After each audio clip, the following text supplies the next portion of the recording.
there, millions of worldviews. But these large-scale structures are worth noticing, even though it takes a macro cultural view. You have to step back to see it, right?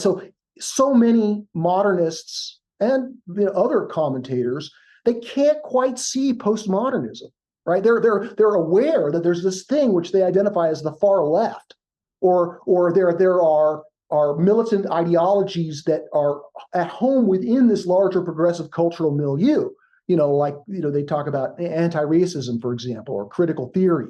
That's not coterminous with this progressive worldview, but it's a welcome ideology among many: feminism, environmentalism, right? There's many different causes within progressive postmodernism. But what binds all of these different forms of culture and consciousness together is this kind of pushing off against modernity, right? That is, the anti-modernism is sort of the underlying agreement.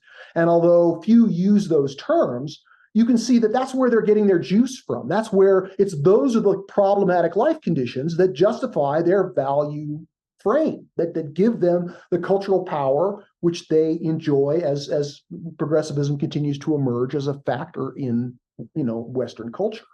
So anyway, we have these major worldviews. What makes them interdependent, or how it's possible to see the interdependence?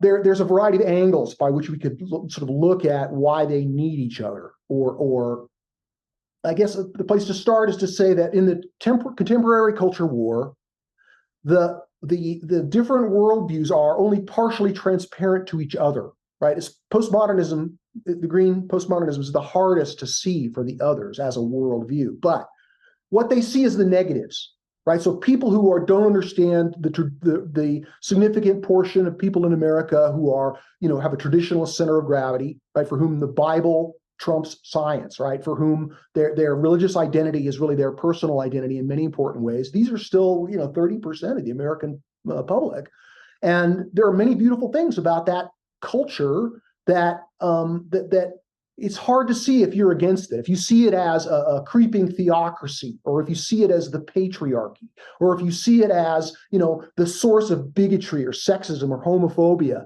right? Which is true, right? That is, before the modern world, every culture in the world was ethnocentric to some degree. Almost all of them were homophobic. Almost all of them were sexist. That was just the condition of humanity by and large, until the significant achievements of modernity and now postmodernity, and recognizing that these are pathologies we need to overcome, right? So those negatives are very visible to modernists and progressives, but they can't see how there are elements there that are absolutely necessary to retain.